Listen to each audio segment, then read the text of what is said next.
मनुष्य जीवन की सार्थकता है कि हमारी अंतिम श्वास भगवान के चिंतन में छूटे। अंतःमति सो गति। यदि हमने जीवन में भजन का अभ्यास नहीं किया तो अंतिम समय हम भजन नहीं कर पाएंगे। जो पहले से अभ्यास करते हैं उनका चिंतन भगवान स्वयं बन जाते हैं। जैसे अंतिम समय में मूर्छावस्था होती है, बहुत दुख का समय होता है, उस समय हमारी इंद्रियां, मन, बुद्धि भगवान के चिंतन करने की योग्यता खो देती है। जीवन भर भगवान का आश्रय लिया, जीवन भर भगवान का भजन किया, तो अंतिम समय में भगवान की कृपा, भगवान का स्मरण बन जाती है और उसके हृदय से जो भी भगवान का स्मरण करते हुए प्राण छूटा वो भगवान को प्राप्त हो जाता है। ये संसार बड़ा दुखमय है। यहां सुख की लालसा से भटकते भटकते अनंत जन्म व्यतीत हो गए, आज तक सुख नहीं मिला।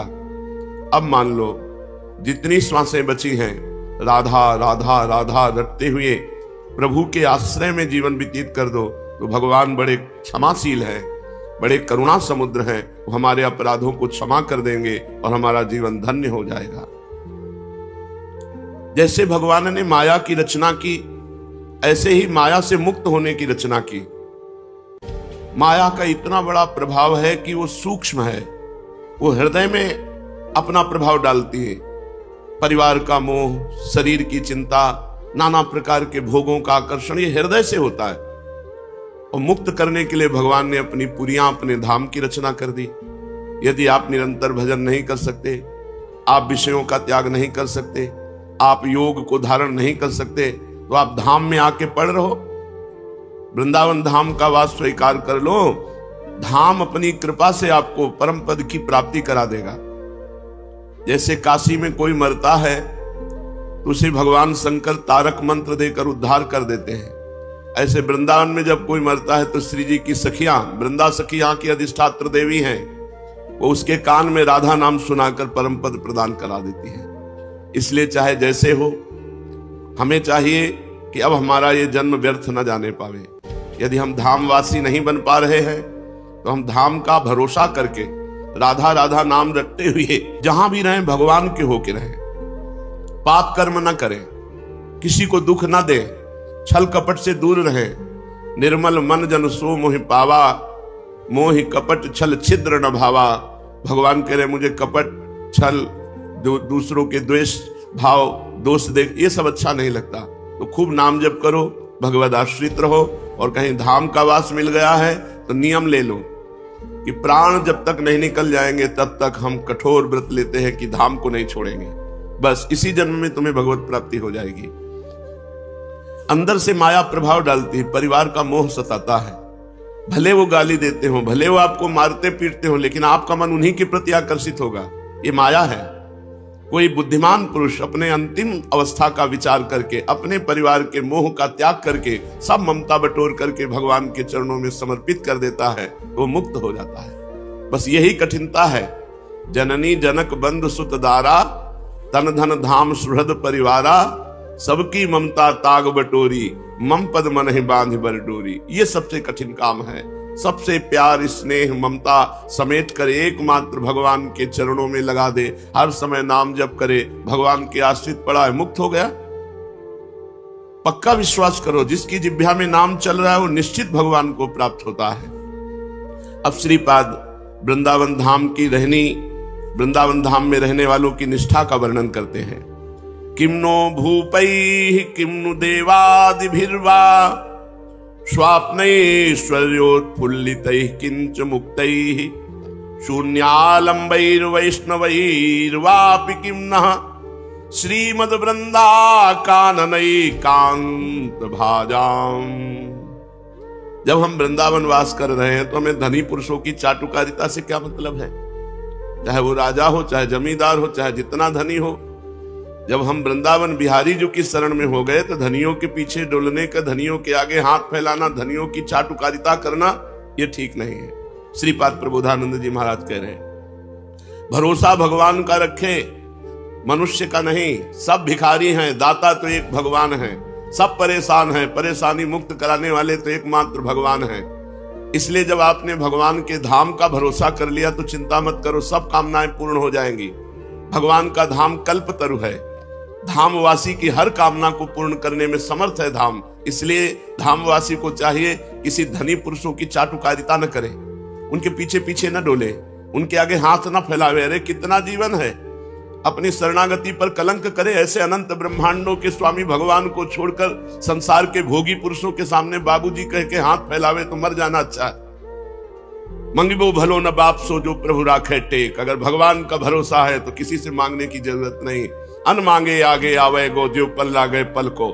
जैसे पलकें स्वयं गिरती हैं, ऐसे तुम्हारे आगे धन स्वयं आएगा यदि तुम भगवान के भरोसे में हो। और सांसारिक भरोसे में हो तो भटकना पड़ेगा।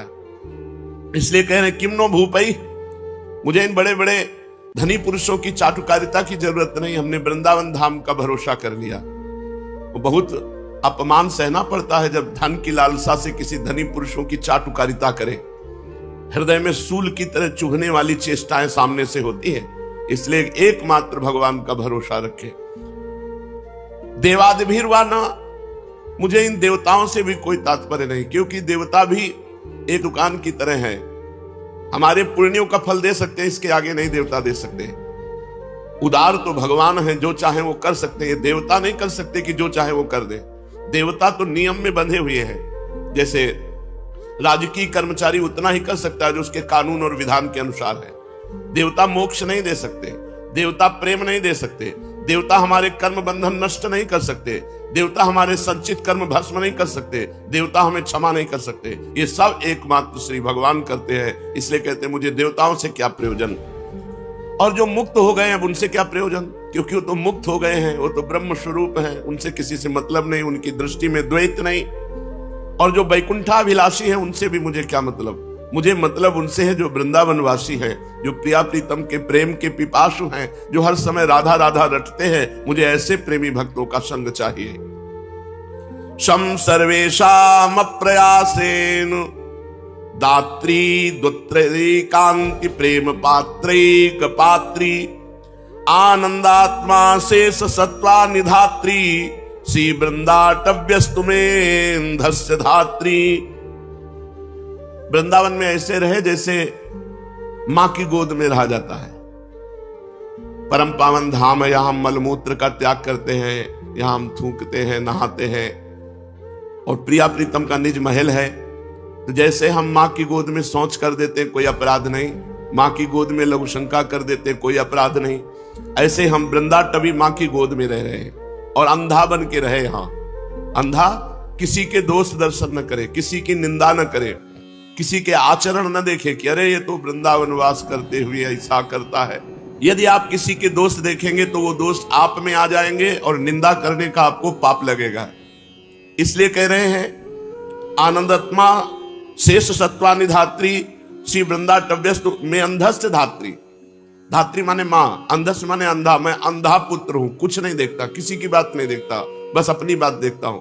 मेरे में क्या कमियां हैं ये दूर करना है, दूसरे में क्या कमी है भगवान जाने।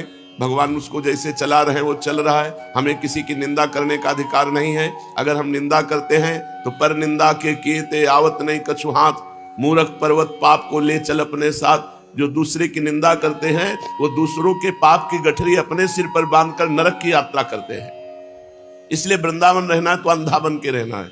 आंख होते हुए भी हमें सब में भगवत भावना करनी, किसी के दोष दर्शन नहीं करने। और जब हम इस तरह वृंदावन वास करते हैं तो वृंदावन वो सुख प्रदान करता है जो किसी साधना से नहीं मिलता। क्या? प्रिया प्रीतम श्यामा श्याम के चरणों की प्रीति वृंदावन अपनी तरफ से प्रदान करता है। वृंदावन प्रभाव सुन अपनो ही गुण देत, जैसे बालक मलिन को मात गोद भर लेत। जैसे मलिन बालक को माँ गोद में उठा लेती, उसकी मलिनता नहीं देखती, ऐसे ही वृंदावन वासी को वृंदावन उठा लेता है और प्रिया प्रीतम के चरणारविंद में पहुंचा देता है। इसलिए कह रहे हैं निखिल जीवों को आनंद प्रदान करने के लिए द्वार खुला हुआ है श्री धाम वृंदावन। बस वृंदावन की रहनी आ जाए। चुप रहो, शांत रहो, किसी की निंदा मत करो, जो मिल जाए खाओ पियो और रात दिन राधा राधा कृष्ण कृष्ण जपो। जीवन पूरा का पूरा मंगल में हो जाएगा। अगर आखिरी बन गई तो पूरे जीवन की बन गई। पूरे जीवन पाप हुआ अजामिल से, वैश्यागमन करता रहा, हिंसक, जीव की हिंसा करने वाला, नाना प्रकार के पाप रूपी मल से भरा हुआ, पर अंतिम समय निकल गया बेटे के बहाने नारायण, भगवान की प्राप्ति हो गई। अंतिम बन गया तो पूरा जीवन बन गया। इसलिए सबको चाहिए अपनी अंतिम सुधार ले। चलते हैं परम पावन चरित्र श्री कृष्ण चैतन्य महाप्रभु का। महाप्रभु चैतन्य देव का ब्याह श्री विष्णु प्रिया जी से हो गया है। ब्याह होते ही महाप्रभु की दशा बदल गई।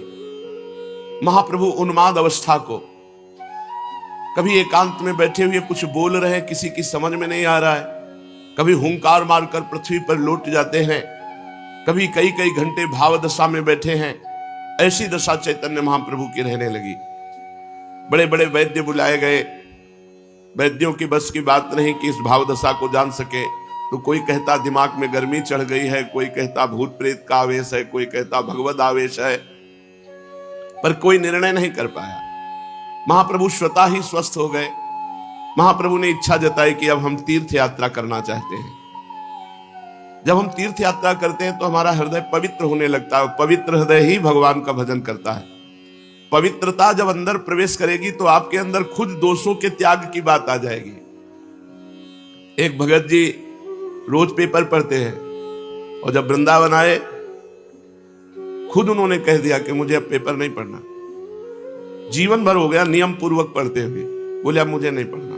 जब वृंदावन आया हूं तो मुझे भगवान का भजन करना है, भगवान की बातें पढ़। क्या हुआ? इतनी बड़ी आसक्ति पेपर की होती है कि लोग सुबह से इंतजार करते हैं जैसे भगवान के दर्शन का इंतजार।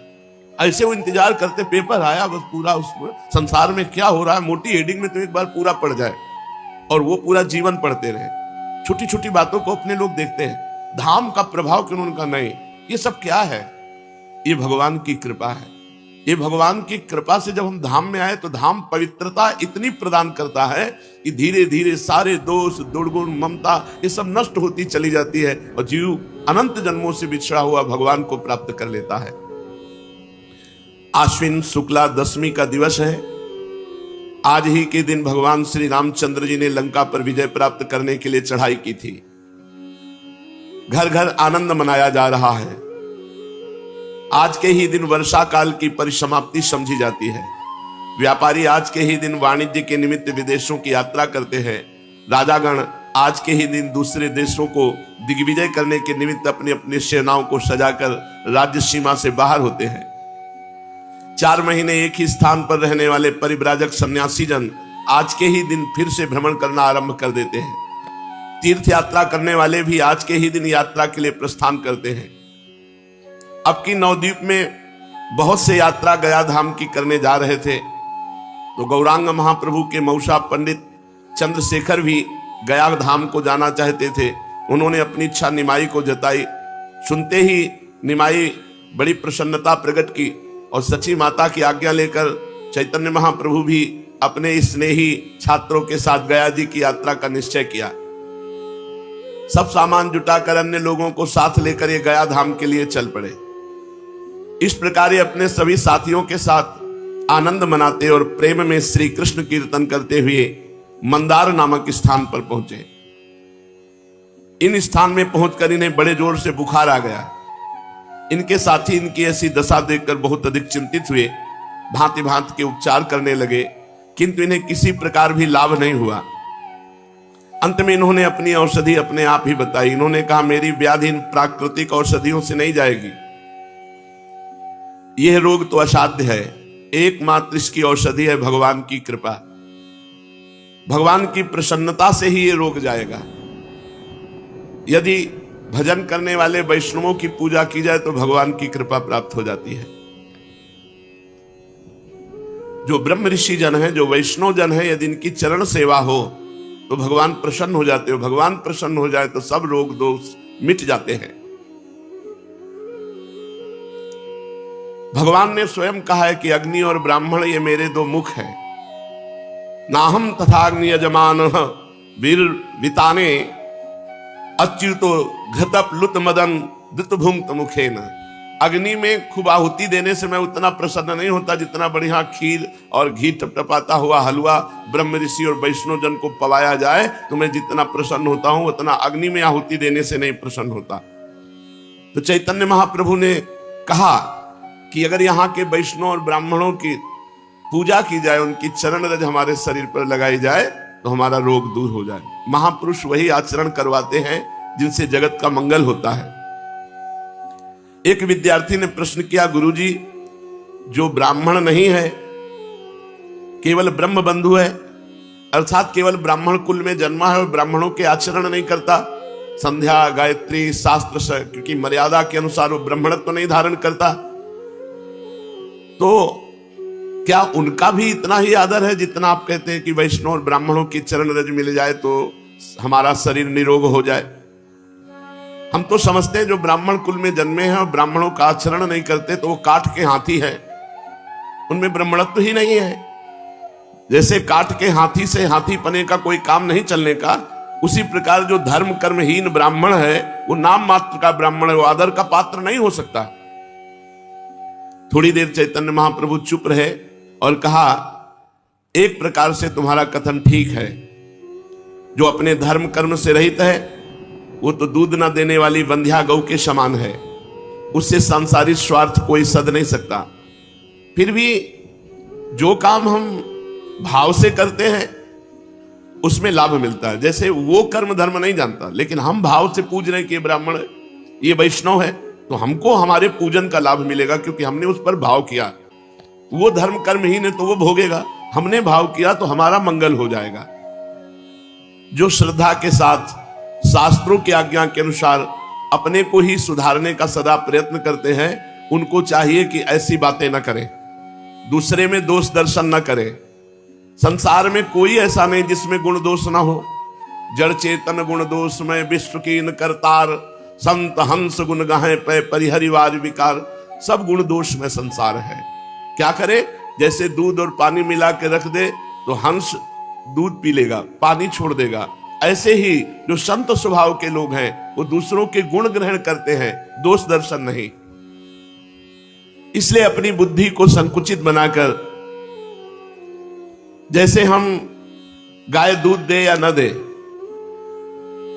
हम उसकी सेवा करते हैं गौ माता मानकर, ऐसे ही ब्राह्मण अपने कर्म से भ्रष्ट है वो जाने, हम उसे ब्राह्मण मानकर सम्मान करते हैं, हम उसे वैष्णव मानकर सम्मान करते हैं। वो जो करेगा वो खुद भोगेगा, हम जो भाव कर रहे हैं उसमें हमारा मंगल हो जाएगा।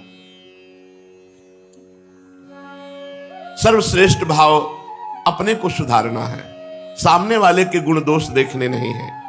उत्तम बातें सुनौ तात माया कृत गुण और दोष अनेक, गुण या उभय न देखी देखी स्वविवेक। किसी के गुण दोष न देखे, सब में भगवान को देख करके उपासना करे तो मंगल हो जाए। देखो भगवान ने स्वयं ब्राह्मणों का कितना आदर किया। भृगु जी महाराज भगवान की छाती में जाके लात मारा, ब्रह्म ऋषि हैं, तो भगवान गुस्सा नहीं हुए, भृगु जी के चरण पकड़ लिए और दबाने लगे, बोले अतीव कोमलौ तात चरणौ ते महामुने। हे महामुनि, आपके चरण तो बहुत कोमल है, हमारी छाती तो बहुत कठोर, कहीं आपके चरणों में चोट तो नहीं लग गई? तो विचार करो, भगवान वहां साप भी दे सकते थे कि हमने तुम्हारा क्या बिगाड़ा, आकर छाती में लात मार दिया, लेकिन नहीं, वो ब्रह्म ऋषि हैं। अगर उन्होंने छाती में लात मारा तो भगवान ने हर अवतार तक में वो चरण चिन्ह धारण किया, भृगु चरण चिन्ह। हम भगवान के अंश हैं तो हमको यही चाहिए। अगर हमारे साथ कोई बुरा करे तो हम उसके साथ भला करें, बुरा न करें। करत जे अनसहन निंदक तिन्हों पे अनुग्रह कियो। ये बहुत ऊंचे साधक के भाव हैं, जो संसारी मान प्रतिष्ठा तथा धन विषय भोगों की इच्छा को सर्वथा त्याग कर एकमात्र भगवान की कृपा को ही अपने जीवन का चरम लक्ष्य समझकर सभी कार्यों को करते हैं, वही ये धारण कर सकते हैं, अन्यथा नहीं। जो पुरुष वासुदेव बुद्धि रखकर सामने से वैष्णव या ब्राह्मण गाली दे रहा है, हम उसमें भगवान की बुद्धि करें। अपने मुख से हम उसको कठोर वचन ना बोले, वो हमको कठोर वचन बोल रहा है। यदि ऐसा व्यवहार किया तो भगवान को आप प्रसन्न कर लेंगे, और अगर उल्टा व्यवहार किया तो फिर भगवान को प्रसन्न करना है तो वैष्णव जन के सामने झुक के रहो। वो गाली दे तो सुन लो, तुम्हारे पाप नष्ट हो जाएंगे, तुम्हारा मंगल हो जाएगा। ऐसा चैतन्य महाप्रभु कह रहे हैं, ऐसा शास्त्रों में भी लिखा है। तो इनकी आज्ञा पाकर 2-3 विद्यार्थी गए और शुद्ध वैष्णव जनों और ब्राह्मण जनों की चरण रज लाए, चरणोदक लाए। इन्होंने चरणोदक पिया और चरण रज लगाई, सोई बुखार खत्म। चरणोदक पीते ही अच्छे हो गए। और सभी विद्यार्थी और सब लोगों से कहा, देखा ब्राह्मणों की चरण रज और चरणामृत में कितना प्रभाव है कि हमारा इतना पीड़ा देने वाला ज्वर बुखार एक बार चरणामृत पीने से चला गया। और जो भगवान का या भक्तों का रोज चरणामृत पीते हैं बड़े भाग्यशाली हैं। अकाल मृत्यु हरणम सर्वव्याधि विनाशनम श्री कृष्ण पादोदकम पीत्वा पुनर्जन्म न विद्यते। जो भगवान का चरणामृत या भक्त का चरणामृत पीते हैं उनकी कभी अकाल मृत्यु नहीं हो सकती, और बड़े से बड़ा रोग शरीर पर होने पर भी पीड़ा नहीं दे सकता, और अंत में भगवान की प्राप्ति होगी। ये चरणामृत पीने का महत्व है। वृंदावन में बिहारी जी, राधा वल्लभ जी ठाकुर विराजमान, इनका चरणामृत मिलता है। किसी पात्र में चरणामृत ले आवे, 2 बूंद रोज पान करे।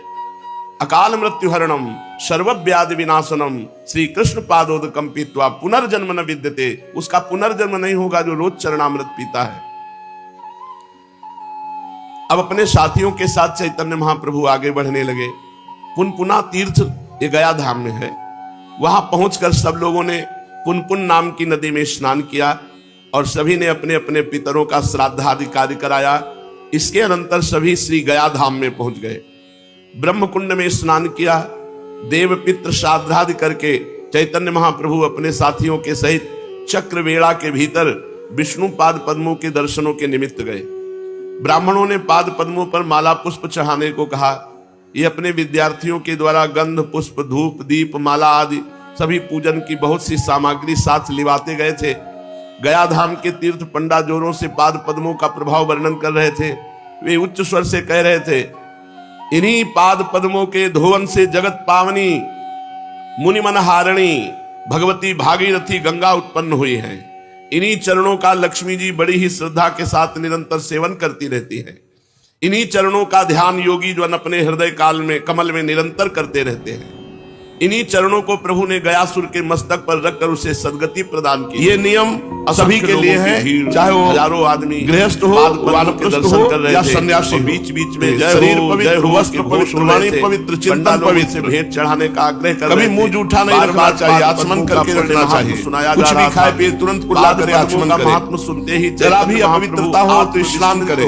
त्रिकाल संध्या उन्हें सेवन का होश नहीं रहा। मंत्र जब समस्त प्राणियों में भगवान को देखना, शरीर मन वाणी और शरीर का संयम, अरुण ओष पहले गृहस्थों में भांति हिलने लगे, हर घर में होता था। आंखों से अश्रुधारा बहने लगी। पहली गाय के लिए भारी तेज प्रकाशित हो रहा था। छत में तोड़ के फेंक दी। भगवान के लिए चरण को हाथ जोड़कर बाहर निकल कर देखते थे, कोई संत महात्मा अतिथि भूखा है तो नहीं, क्या कर रहा है। गृहस्थ पुरुष अनायास प्राप्त अथवा शास्त्रों किसने स्पर्श किया, कौन पकड़े हुए धन से अपने भक्त आश्रित प्रजाजनों को किसी प्रकार कष्ट न पहुंचाते हुए न्याय और के साथ ही वे पालन करें। गिरने वाले ही गृहस्थ पुरुष को चाहिए इसी बीच में वेदाध्ययन रूप ब्रह्म यज्ञ, तर्पण रूप सन्यासी यज्ञ, हवन रूप देव यज्ञ, काकबलि आदि भूत यज्ञ और अन्नदान के साथियों ने संभाला। द्वारा मेरे से हटाकर बाहर ले गए। देवता पितर मनुष्य पहुंचकर एवं अन्य समस्त प्राणियों की यथाशक्ति निद्रा से पूजा करें। मनुष्य की भांति चारों ओर आंख उठाकर देखने लगे।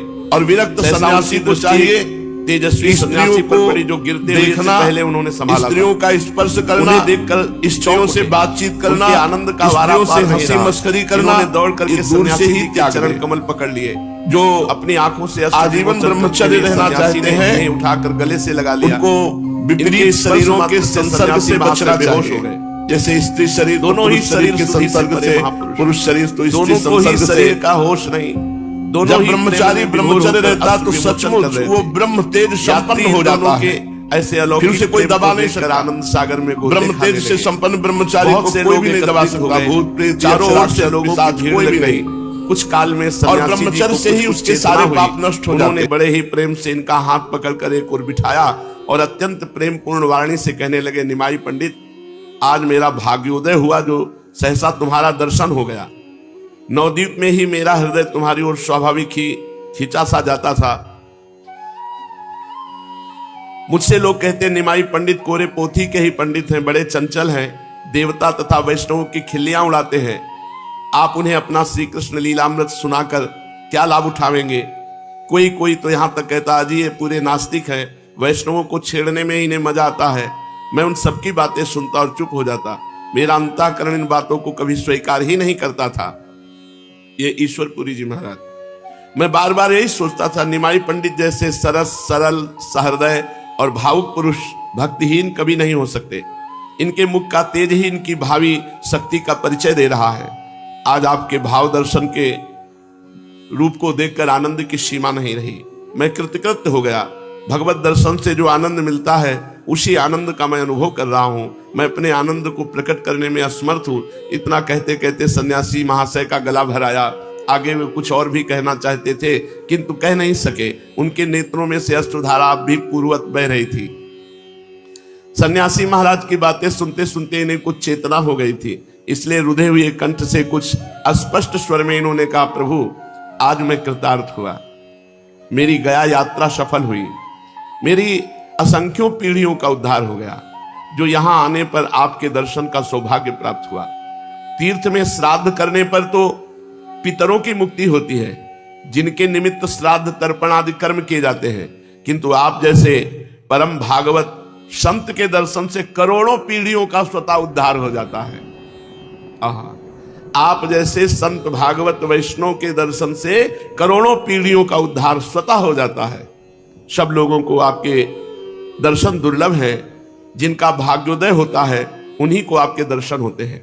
ये कहते कहते इन्होंने फिर से सन्यासी महाशय के चरण पकड़ लिए। सन्यासी जी ने हठ पूर्वक अपने चरण छुड़ाए और इन्हें प्रेम वाक्यों से आश्वासन दिया। समझ गए होंगे कि सन्यासी महाशय कौन है। ये वे ही भक्ति बीज के अंकुरित करने वाले श्रीमन माधवेंद्र पुरी जी के सर्वप्रधान प्रिय शिष्य श्री ईश्वर पुरी जी हैं, जिन्हें अंतिम समय में गुरुदेव अपना संपूर्ण तेज प्रदान करके इस संसार से तिरोहित हो गए थे। नवद्वीप के प्रथम मिलन में ही ये निमाई पंडित के अलौकिक तेज और अद्वितीय रूप लावण्य पर मुग्ध होकर इन्हें एकटक देखते रह गए थे। इन्हें इस प्रकार भली भांति देखते रहने का सुअवसर प्राप्त हो सकेगा, इसलिए निमाई पंडित ने हंसकर कहा, आज हमारे घर ही भिक्षा कीजिएगा और दिन भर देखते रहिएगा। उनकी प्रार्थना पर ये सन्यासी जी उनके घर भिक्षा करने गए थे और कुछ काल तक अपने स्वसंपादित ग्रंथ श्री कृष्ण लीलामृत को भी उन्हें सुनाते रहे। तभी से पूरी महाशय के हृदय पटल पर इनकी प्रेममयी मनोहर मूर्ति खिंच गई थी। आज सहसा भेंट हो जाने पर दोनों ही आनंद में डूब गए और आनंद के उद्योग में उपर्युक्त बातें हुई। पूरी महाशय की आज्ञा लेकर निमाई पंडित अपने स्थान के लिए विदा हुए। जहां रुके हुए थे वहां पहुंचकर इन्होंने साथियों को संग लेकर गया के सभी मुख्य मुख्य तीर्थों के दर्शन किए और वहां जाकर यथाविधि शास्त्रीय रीति के अनुसार श्राद्ध और पिंडदान आदि करके पितृकर्म किए। अंत में भगवती फल्गु नदी में जाकर इन्होंने पितरों के लिए बालुका के पिंड दिए। फल्गु का प्रवाह गुप्त है, उसका जल नीचे ही नीचे बहता है, ऊपर से बालू ढकी रहती है। बालू को हटाकर जल निकाला जाता है और यात्री उससे स्नान संध्या आदि कृत्य करते हैं। प्रेत गया, राम गया, युधिष्ठिर गया, भीम गया, शिव गया आदि 16 गया में निमाई पंडित ने अपने साथियों के साथ जा जाकर पितरों के पिंड और श्राद्धादि कर्म किए। सब स्थानों में दर्शन तथा श्राद्ध करके ये अपने ठहरने के स्थान पर लौट आए। संसार में उन्हीं मनुष्यों का जीवन धारण करना सार्थक कहा जाता है जिनके हृदय पटल पर हर समय मुरली मनोहर मुकुंद की मंजुल मूर्ति नृत्य करती रहती हो, जिनके कान भगवान के मनोहर मुरली का, भगवान की लीला कथा को श्रवण करते रहते हो, उनके कान धन्य हैं। जिनके नेत्र भगवान का दर्शन संत दर्शन करते हैं, उनके नेत्र धन्य हैं। जो मन भगवान के भयहारी चरणारविंद का निरंतर मधुराति मधुर मकरंद पान करता रहता, वो मन धन्य है। और जो तन भगवान की सेवा में, भगवान के धाम में, भगवान के लिए है, वो तन धन्य है। संपूर्ण संसार को अपनी पदरज से वो पावन बना देता है जो हर समय भगवान का भजन करता रहता है, जो हर समय भगवान का नाम जप करता है। उसकी वाणी में सामर्थ्य होती है। जो बोल दे तो जीवों का कल्याण हो जाए, वो देख ले तो जीवों का कल्याण हो जाए। सतरति सतरति सा लोकान तारयति, वो स्वयं तर जाता है, स्वयं तर जाता है, लोगों को तार देता है। निमाई पंडित की हृदय कंदरा में से जो त्रैलोक के पावन प्रेम से स्रोत उमड़ने वाला था, जिसका सूत्रपात चिरकाल से हो रहा था, अद्वैताचार्य आदि भक्तगण जिसकी लालसा लगाए वर्षों से प्रतीक्षा कर रहे थे, उस स्रोत का पृथ्वी पर परिस्फुट होने का सुहावना समय अब सन्निकट आ पहुंचा। जगत विख्यात गया धाम को ही उसके प्रकट करने का अखंड यश प्राप्त हो सका। यही पावन पृथ्वी इसका कारण बन सकी। आहा वसुंधरा पुण्यवती च तेनो, सचमुच वो वसुंधरा बड़ी भागनी है जिसके संसर्ग में किसी महापुरुष की लोक विख्यात घटना के साथ हो सके। वही संसार में पावन तीर्थ के नाम से विख्यात हो जाता है। निमाई पंडित अपने निवास स्थान पर अन्य साथियों के साथ भोजन बना रहे थे। दाल साग बनाकर तैयार हो चुका था। चूल्हे में थोड़ी अग्नि निकालकर दाल को उसके ऊपर रख दिया, साग दूसरी ओर चौके में रखा। चूल्हे पर भात बन रहा था। निमाई उसे बार बार देखते। चावल तैयार तो हो चुके थे किंतु उनमें थोड़ा सा जल और शेष था। उसे जलाने के लिए, उस भात को शुष्क बनाने के लिए चैतन्य महाप्रभु उसे ढक दिए। थोड़ी देर बाद वे कटोरी को भात पर से उतार ही रहे थे कि इतने में ही उन्हें दूर से ईश्वरपुरी जी महाशय अपनी ओर आते दिखाई दिए। कटोरी को ज्यों हुई पृथ्वी पर पटक कर ये उनकी चरण वंदना करने के लिए दौड़े। ईश्वरपुरी ने प्रेम पूर्वक इनका आलिंगन किया। हंसते हुए बोले, अपने स्थान से किसी शुभ मुहूर्त में चला जो ठीक तैयारी के समय, भोजन की तैयारी के समय आ पहुंचा। नम्रता के साथ चैतन्य महाप्रभु ने उत्तर दिया, जिस समय भाग्योदय होता है और पुण्य कर्मों का संस्कार जागृत होता है, उस समय आप जैसे संतों का दर्शन होता है। आप जैसे संतन के दर्शन करने का सौभाग्य होता है। प्रभु, भोजन बिल्कुल तैयार है, हाथ पैर धोइए और भिक्षा करने की कृपा कीजिए। हंसते हुए पुरी महाशय बोले, खूब कही, अपने लिए बनाए हुए अन्न को हमें ही खिला दोगे तो तुम क्या खाओगे? नम्रता के साथ नीची निगाह करके इन्होंने उत्तर दिया, अन्न तो आपका ही है, मैं तो केवल बनाने वाला पाचक मात्र हूं। आज्ञा होगी तो और बना दूंगा। ईश्वरपुरी ने देखा है भिक्षा बिना कराए मानेंगे नहीं, इसलिए बोले, अच्छा फिर से बनाने की आवश्यकता नहीं, जो बना है उसी में आधा आधा बांटकर खा लेंगे। क्यों, मंजूर है ना? किंतु हम ठहरे सन्यासी और आप ठहरे गृहस्थी, हमारी भिक्षा होगी और तुम्हारा भोजन होगा। इस प्रकार कैसे काम चलेगा? तुम थोड़ी देर के लिए भिक्षा कर लो, सन्यासी बन जाओ। कुछ हंसते हुए निमाई पंडित ने कहा, थोड़ी देर के लिए क्यों, समय आएगा तो पूरे जीवन के लिए सन्यासी बनेंगे। पर अभी आप जैसी आज्ञा कर रहे हैं वैसा ही करेंगे। पहले हाथ पैर धोए, फिर पुरी जी के पैर धोए और उन्हें एक सुंदर आसन पर बिठाया। ईश्वरपुरी महाशय बैठकर भोजन करने लगे। जब चैतन्य महाप्रभु जैसे परोसने वाले हों तब भला फिर किसकी तृप्ति हो सकती है।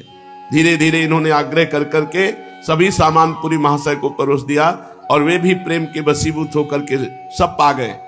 अग्नि तो जल ही रही थी। क्षण भर में ही दूसरी बार भी भोजन तैयार हो गया, मानो अन्नपूर्णा ने स्वयं भोजन तैयार कर दिया हो। भोजन तैयार होने पर इन्होंने भी भोजन किया और फिर परस्पर बातें होने लगी। हाथ जोड़े हुए चैतन्य महाप्रभु ने कहा, भगवान, अब तो हमें बहुत दिन इस बाह्य वृत्ति के जीवन को बिताते हुए हो गए। अब हमें अपने चरणों की शरण प्रदान कीजिए। कृपा करके थोड़ी बहुत श्री कृष्ण भक्ति हमें भी दीजिए। इनकी बात का उत्तर देते हुए ईश्वरपुरी महाशय ने कहा, सही बतावें, आप तो स्वयं ही श्री कृष्ण स्वरूप हैं। आपको भला भक्ति कौन प्रदान कर सकता है? आप स्वयं ही संपूर्ण संसार को प्रेम प्रदान कर सकते हैं। दीनता के साथ इन्होंने कहा, प्रभु, ऐसी बातें बनाकर मेरी वंचना न कीजिए, मेरी प्रार्थना स्वीकार कीजिए और मुझे श्री कृष्ण मंत्र प्रदान कर दीजिए। ईश्वरपुरी ने सरलता के साथ कहा, आप श्री कृष्ण मंत्र प्रदान करने को ही कहते हैं, हम आपके कहने पर अपने प्राण प्रदान कर सकते हैं, किंतु हम में इतनी योग्यता हो तब तो। हम तो स्वयं अधम हैं, प्रेम का रहस्य हम स्वयं नहीं जानते, फिर आप जैसे कुलीन और विद्वान ब्राह्मण को हम मंत्र प्रदान कैसे कर सकेंगे? बड़ी सरलता के साथ आंखों में आंसू भर करके चैतन्य महाप्रभु ने उत्तर दिया, प्रभु, आप सर्व सामर्थ्यवान हैं, आप स्वयं ईश्वर हैं, आपका श्री विग्रह ही प्रेम की सजीव मूर्ति है। आप चाहें तो संसार भर को प्रेम पीयूष में प्लावित कर सकते हैं। कुछ विवशता दिखाते हुए ईश्वरपुरी ने कहा, संसार को प्रेम पीयूष के पुण्य पयोधि में डुबाने के लिए तो एकमात्र आप में ही सामर्थ्य मुझे दिखाई दे रही है, किंतु आप अपने गुरु पद के गुरुतर गौरव का सौभाग्य मुझे प्रदान करना चाहते हैं तो फिर मैं विवश हूं। आपकी आज्ञा को टाल ही कौन सकता है?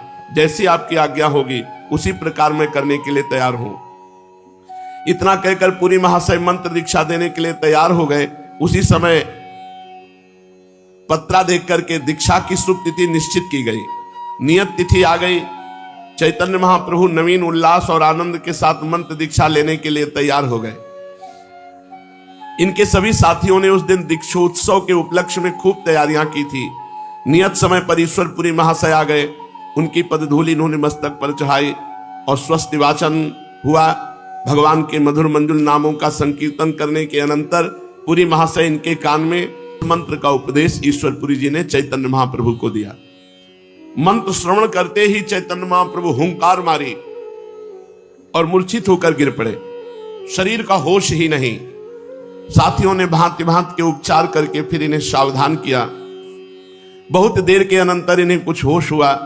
तब तो इनकी विचित्र दशा हो गई। ये खूब जोर जोर से रोते, हा कृष्ण, हा गोपी जन वल्लभ। कभी हंसने लगते, कभी फिर चिल्लाते, हा कृष्ण, हा मेरे स्वामी, ऐसा कहकर जोरों से रुदन करते। कभी ये कहते हुए कि मैं तो श्री कृष्ण के पास ब्रज में जाऊंगा, और भागने लगते। इनके साथी इन्हें पकड़ पकड़ कर लाते, किंतु ये पागलों की भांति उनसे अपने शरीर को छुड़ा छुड़ा कर ब्रज की तरफ, वृंदावन की तरफ भागते। फिर जोर जोर से प्रलाप करने लगते। जब साथियों ने पकड़ लिया, रोते रोते कहते, प्यारे, हे कृष्ण, मुझे छोड़कर तुम कहां चले गए? हे मेरे कृष्ण, मुझे अपने साथ ले चलो। इतना कहकर फिर जोरों से रोने लगते। कभी रोते रोते अपने विद्यार्थियों तथा साथियों से कहते, भैया तुम सब लोग अपने अपने घर जाओ, अब हम लौट कर घर नहीं जाएंगे। हम तो वृंदावन जाकर श्री कृष्ण के पास रहेंगे। हमारी माता को हमारा हाथ जोड़कर प्रणाम कहना और कह देना, तेरा निमाई पागल हो गया है। इनके सभी साथी इनकी ऐसी अलौकिक दशा देखकर चकित हो गए। भांति भांति से प्रबोध करने लगे, समझाया, किंतु ये किसी की मानते ही नहीं थे। इस प्रकार रुदन तथा प्रलाप में रात्रि व्यतीत हो गई। सभी साथी तथा शिष्यगण सुख की नींद में सो गए, किंतु चैतन्य महाप्रभु को नींद कहां। सुखी संसार सुख रूपी मोह निशा में शयन कर सकता है। संसार जो एकदम मूर्ख प्रवृत्ति में फंसा है, वो तो चैन से है।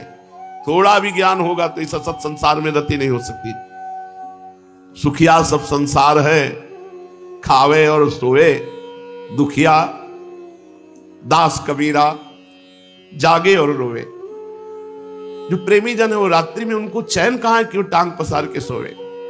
वो तो हा कृष्ण, हा राधा पूरी रात भजन करते हुए व्यतीत होता है। सुखिया सब संसार है, खावे और सोए, दुखिया दास कबीरा, जागे और रोए। अपने प्रभु को एकांत में प्रेमी जन पुकार पुकार कर समय व्यतीत करते हैं। जिनके हृदय में विरह की वेदना की तीव्र ज्वाला उठ रही है, उनके नयनों में नींद कहां। सबके सो जाने पर ये जल्दी से उठ खड़े हुए और रात्रि में ही रुदन करते हुए ब्रज की ओर दौड़ने लगे। इनके प्राण श्री कृष्ण से मिलने के लिए छटपटा रहे थे। इन्होंने साथी तथा शिष्यों की कुछ भी परवाह न की, घोर अंधकार में अकेले ही भागने लगे। थोड़ी दूर ही चले होंगे कि इनको एक वाणी सुनाई दी, अंतर्वाणी। मानो भगवान ने कहा, तुम्हारा ब्रज जाने का भी समय नहीं है, अभी तुम कुछ काल धैर्य धारण करो। अभी अपने सत्संग से नवद्वीप के भक्तों को आनंदित करके प्रेम दान करो। योग्य समय आने पर तुम ब्रज में जाना। आकाशवाणी का आदेश पाकर ये तुरंत लौट पड़े, अपने स्थान पर आ गए और आसन पर पड़ गए। प्रेम में पागल हुए उन मतवाले जनों की महिमा का क्या वर्णन करें। अगर स्वप्न में भी कभी ऐसे प्रेमी का दर्शन हो जाए तो जीवन बदल जाए। वे संसार में बड़भागी हैं जिन्हें ऐसे भक्तों के निरंतर सत्संग का सौभाग्य जिन्हें प्राप्त हो सका है। भक्तों का संग बड़ा दुर्लभ है। वास्तविक जो भगवान के भक्त हैं, प्रेमी जन हैं, ऐसे संतों का संग बड़ा दुर्लभ। सा महात्मा सुदुर्लभा। उनके भाग्य की तो भला सराहना कर ही कौन सकता है। इसीलिए तो महाभागवत विदुर जी ने भगवत दासों के दासों का दास बनने में ही अपने को कृतकृत्य माना। सचमुच भगवान के भक्तों का संग बड़ा ही मधुमय, आनंदमय, रसमय होता है। भगवान के भक्तों का क्षण भर का संग बहुत ऊंचाई पर चढ़ा देता है। इसीलिए कहा गया, तात स्वर्ग अपवर्ग सुख धरी तुलाए कंग, तूल न ताहि सकल मिली जो सुख लव सत्संग। एक क्षण में इतनी ऊंचाई पर चढ़ा देता है भक्तों का संग कि आप सोच नहीं सकते कि मेरे भाग्य क्या थे और क्या हो गए भक्तों के संग से। उनके दर्शन मात्र से, उनके मिलन मात्र से आनंद उमड़ने लगता है। चैतन्य महाप्रभु को मंत्र दीक्षा देकर श्री ईश्वरपुरी जी विचरण करने चले गए। शायद महाप्रभु से दोबारा नहीं मिले, क्योंकि जगत पूज्य प्रेमावतार लोक शिक्षा के निमित्त गुरु मानकर हमें प्रणाम करेंगे, ये हमारे लिए असहनीय होगा। इसलिए अब इस संसार में प्रकट रूप से नहीं रहना चाहिए। इसलिए वो उसी समय अंतर्ध्यान हो गए। फिर कहां रहे, कहां कब अंतर्ध्यान में कोई पता नहीं। उसी समय से उनके गुरु जी ईश्वरपुरी जी अंतर्ध्यान हो गए, मतलब पता ही नहीं चला कि ईश्वरपुरी जी कहां गए। इधर प्रातः काल चैतन्य महाप्रभु उठे, लोगों ने देखा उनके शरीर का सारा कपड़ा आंसुओं से भीगा हुआ था। वे क्षण भर के लिए भी रात्रि में नहीं सोए। रात भर हा कृष्ण मेरे प्यारे, ओ प्राणनाथ मुझे छोड़कर किधर चले गए, इसी प्रकार विरह युक्त वाक्यों के द्वारा रुदन करते रहे। इनकी ऐसी विचित्र अवस्था देखकर अब साथियों ने गया जी में अधिक ठहरना उचित नहीं समझा। इनके शिष्य ने बड़ी सावधानी के साथ इनके शरीर को संभालते हुए नवद्वीप की ओर चले। ये होश नहीं है, शिष्यों के सहारे से चल रहे हैं, शरीर का कुछ भी होश नहीं। कभी कभी होश में आ जाते और फिर जोरों से चिल्ला उठते, हा कृष्ण किधर चले गए, हा प्राणनाथ रक्षा करो, हे पतित पावन इस पापी का भी उद्धार करो। इस प्रकार ये श्री कृष्ण प्रेम में बेसुध हुए साथियों के सहित कुमारहट्ट नाम के ग्राम में आए।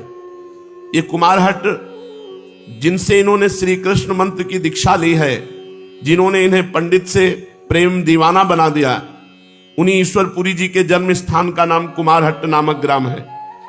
प्रभु ने जे भी अपने गुरुदेव के गांव को देखा तो दूर से उस नगरी को साष्टांग प्रणाम किया। मेरे गुरुदेव इस गांव में प्रकट हुए हैं, दूर से उस नगरी को प्रणाम किया। फिर गुरु महिमा का महत्व बताने के लिए ग्राम की धूल रज लेकर के अपने शरीर पर मल रहे और साथियों से कहा कि ये वो गांव है जिसमें हमारे गुरुजी प्रकट हुए, तो कभी न कभी तो उनके चरण पड़े होंगे इस धूलि में, और उस धूलि को लेकर अपने माथे पर अपने शरीर पे धारण करते। ये रज हमारे लिए अत्यंत पवित्र है, इससे बढ़कर त्रिलोकी में कोई भी वस्तु नहीं हो सकती। जिस गांव में हमारे गुरुजी प्रकट हुए, इस गांव का कुत्ता भी हमारे लिए बंधनीय है। चैतन्य महाप्रभु ने कहा कुमारहट्ट का कुत्ता भी हमारे लिए बंधनीय है। जिस स्थान में हमारे गुरुजी ने जन्म धारण किया, जहां की पावन भूमि में उन्होंने बालवश अवस्था में क्रीड़ा की, वो हमारे लिए लाखों तीर्थों से बढ़कर है। इस प्रकार गुरुदेव की जन्मभूमि में लोटपोट होकर प्रणाम करके गुरुदेव का महत्व प्रदर्शन करते हुए आगे बढ़े और थोड़े दिनों में नवद्वीप पहुंच गए। इनके गया से लौट आने का समाचार सुनकर सभी इष्ट मित्र स्नेही तथा छात्र इनके दर्शनों के लिए आने लगे। कोई आकर इन्हें प्रणाम करता, कोई चरण स्पर्श करता, कोई गले लगकर मिलता। ये सबका यथोचित आदर करते, किसी को पुचकारते, किसी को आशीर्वाद देते, किसी के सिर पर हाथ रख देते, और जो अवस्था में बड़े थे और इनके माननीय थे उन्हें ये स्वयं प्रणाम करते। वे इन्हें भांति भांति के आशीर्वाद देते। सची माता तथा विष्णु प्रिया के आनंद का तो कुछ ठिकाना ही नहीं था। वे मन ही मन बहुत प्रसन्न हो रही थी। उस भारी भीड़ में वे दोनों एक और चुपचाप बैठी थी। सबसे मिल लेने पर इन्होंने प्रेम पूर्वक सभी को विदा किया और स्वयं स्नान आदि में लग गए। इनका भाव विचित्र था, शरीर की दशा एकदम परिवर्तित हो गई थी। माता को इनकी ऐसी दशा देखकर बड़ा आश्चर्य हुआ, किंतु वे कुछ पूछ न सके। तीसरे पहर जब ये स्वस्थ होकर बैठ गए, तब श्रीमान पंडित सदाशिव कविराज मुरारी गुप्ता आदि इनके अंतरंग स्नेही इनके समीप आकर गया यात्रा का वृत्तांत पूछने लगे। सबकी जिज्ञासा देखकर इन्होंने कहना प्रारंभ किया, पुरी की यात्रा का क्या वर्णन करूं, मैं तो पागल हो गया। जिस समय पाद पद्मों का महात्म्य मेरे कानों में पड़ा, जब मैंने सुना कि प्रभु के पाद पद्म सभी प्रकार के प्राणियों को पावन और प्रेममय बनाने वाले हैं, पापी से पापी मनुष्य भी भगवान के चरणों का सहारा पाकर अपार संसार सागर से सहज में ही तर जाता है। जिन पाद पद्मों के धोवन से त्रिलोक पावनी गंगा जी प्रकट हुई, उन्हीं चरणों का दर्शन करने से किसे परम शांति न मिल सकेगी। इतना सुनते ही मैं बेहोश हो गया। तो होना है तो किसी भी व्यक्ति से हृदय से लगाव नहीं होना चाहिए। हृदय का लगाव प्रभु से होना चाहिए। बाहरी व्यवहार बड़ा प्रेम का होता है भक्त का, लेकिन अंतर से किसी से प्रेम नहीं होता, किसी से लगाव नहीं होता। तो गत संघर्ष क्रियाओं से, पदार्थों से, घटनाओं से, परिस्थितियों से, व्यक्तियों से जो हमारा जुड़ना है, जो उसमें लगाव है, वो संगस्य है। और लगाव ना रहना गत संगस्य। मुक्त पुरुष का लक्षण क्या है? गत संगस्य मुक्तस्य। जो मुक्त पुरुष है वो गत संगस्य, किसी भी क्रिया, पदार्थ, घटना, परिस्थिति, व्यक्ति से उसका लगाव नहीं होता। किसी भी क्रिया, किसी भी पदार्थ, किसी भी घटना, किसी भी परिस्थिति, किसी भी व्यक्ति से उसका लगाव नहीं होता। यह लगाव ही बंधन का कारण है। भक्ति में इसी लगाव को भगवान में लगाते हैं। सबकी ममता ताग बटोरी, सबकी ममता ताग बटोरी। ममता माने लगाव, हृदय का जुड़ना। हम सबका हृदय सब जगह जुड़ा हुआ है, परमात्मा से नहीं जुड़ा। और सिद्ध पुरुष का सब जगह से हटा होता है। गत संगस्य मुक्तस्य, सब संगों से मुक्त होकर के केवल परमात्मा में जुड़ा होता है। न शरीर में, न अंतःकरण में, न बाह्यकरण में, न बाह्य परिस्थिति में, वो अपनी स्थिति में रहता है। वास्तव में मनुष्य अगर स्वरूप की तरफ देखे तो हर समय असंग ही रहता है। असंगोहम पुरुषा, मैं असंग हूं। जो मैं तत्व है वो असंग है। इसके अलावा जो हमारा बंधन हुआ वो यही मैं का आरोप कर लेने से हुआ। ये बात जब तक शुद्ध अंतःकरण नहीं, तब तक हमारी ये बात समझ में नहीं आएगी जो श्री भगवान गीता जी में कह रहे हैं। 2-4 माला जप लेना और भी भगवत कार्य कर लेना, लेकिन साथ में परिस्थिति का भोग करना, व्यक्ति से लगाव रखना, क्रियाओं में कर्तापन होना, घटना में विक्षिप्त हो जाना, ये सब हो रहा है। वास्तव में मनुष्य स्वरूप से असंगो अहम पुरुषः, जो ये पुरुष है, आत्म तत्व है, ये कभी किसी का संग नहीं करता। संग करने से ही बंध गया। स्वयं में असंग है। अगर थोड़ा सा ज्ञान हो जाए तो ये असंगता को प्राप्त हो जाए। किंतु असंग होते हुए भी ये शरीर, इंद्रियां, मन, बुद्धि, पदार्थ, परिस्थिति, व्यक्ति आदि से संबंध मानकर सुख की इच्छा से उनमें लगाव कर लेता है। सुख की इच्छा, इससे सुख मिलेगा तो व्यक्ति से लगाव कर लिया, सुख मिलेगा क्रिया से लगाव कर लिया, सुख मिलेगा परिस्थिति से लगाव कर लिया, सुख मिलेगा पदार्थ से लगाव कर लिया। इन्हीं में बंधा हुआ है। क्रिया, घटना, परिस्थिति, पदार्थ, व्यक्ति, इसी में बंधा हुआ है। बंधा हुआ ना भगवान का प्रेमी होता है, ना ज्ञानी होता है। मुक्त होना पड़ेगा। हर क्रिया, हर परिस्थिति, हर घटना, हर पदार्थ, हर व्यक्ति भगवान से जोड़ दो। इसमें हमारे श्यामा श्याम विराजमान है। ये श्यामा श्याम के लिए क्रिया है, ये श्यामा श्याम के लिए पदार्थ है, ये श्यामा श्याम की वस्तु है, श्यामा श्याम की दी हुई परिस्थिति है, श्री श्यामा श्याम के द्वारा विधान की हुई घटना है। हमको विक्षिप्त नहीं होना, हमें उससे नहीं जुड़ना, हमें श्यामा श्याम से जुड़ना है। असंग स्वरूप है, पर शरीर, इंद्रियां, मन, बुद्धि, पदार्थ, परिस्थिति से व्यक्ति सुख लेने की इच्छा से लगाव कर बैठता है। बिल्कुल सत्य। सुख की इच्छा से ही बंधता है। मेरी मनचाही हो जाए, जो मैं चाहता हूं वही हो, और जो मैं नहीं चाहता वो नहीं हो, ऐसा भाव जब तक रहेगा तब तक संग करते रहोगे। वस्तु, व्यक्ति, स्थान, परिस्थिति, घटना, शरीर, इनका संग हो, और जब तक संग होता रहेगा तब तक न भक्त हो, न ज्ञानी हो, न योगी हो। तीनों को असंग होना पड़ेगा। वास्तव में होता वही है जो होने वाला है। हम क्यों चाह करें? हम चाह करके फंसे क्यों किसी वस्तु, व्यक्ति, स्थान, घटना में? जो होना वही होगा। राई घटे न तिल बढ़े, रहुरे जीव निशंक। जो विधना ने लिख दिया छठी राव के अंक, राई घटे न तिल बढ़े, रहुरे जीव निशंक। हम क्यों चाह करें? न वस्तु की, न व्यक्ति की, न परिस्थिति की। जिस समय जो वस्तु, व्यक्ति, परिस्थिति, घटना जैसी होगी हो जाएगी। हमको तो हर समय भगवत स्मरण परायण रहना है। जो होने वाला है उसे चाहें या ना चाहें वो होके रहेगा, और जो नहीं होने वाला है उसे चाहें या ना चाहें वो नहीं होगा। जो नहीं होने वाला आप चाह करो या ना करो, नहीं होगा। जो होने वाला है आप चाह करो या ना करो होके रहेगा। अतः अपनी मनचाही करके साधक फंसता है, बिना कारण फंसता है और फंस करके दुख भोगता है। इसलिए उपासक को चाहिए गत संगस्य, क्रियाओं से, पदार्थों से, व्यक्ति से, वस्तु से, घटना से अपना कोई संबंध नहीं है। ये हर समय ज्ञान जागृत रखे, लेकिन बहुत कठिन है। मुक्तस्य, जो अपने स्वरूप से सर्वथा अलग है, उससे जो संग रहित है, उसी को मुक्त पुरुष कहते हैं। स्वरूप से सब कुछ अलग है, अपने स्वरूप के सिवा, अपने परमात्मा स्वरूप के सिवा ये सब मायामय है, ये सब मिथ्या है, सब मिटेगा, सब नष्ट होगा। जो अपने स्वरूप से सर्वथा अलग है, उन क्रियाओं और शरीर आदि पदार्थों से अपना संबंध जो नहीं मानता है, कामना, ममता, आसक्ति पूर्वक उनसे अपना संबंध मान लेने से ही बंध जाता है, पराधीन हो जाता है।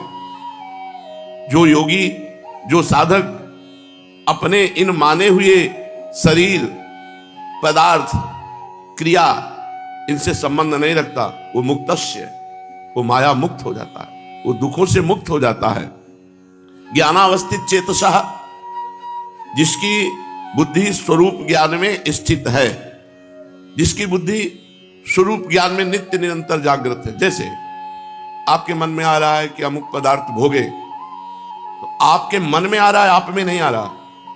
उस समय आप जागृत है, ये मेरे में नहीं है। जहां आपने मेरे में स्वीकार किया, वहीं आप परास्त हो जाएंगे, वहीं आप भ्रष्ट हो जाएंगे।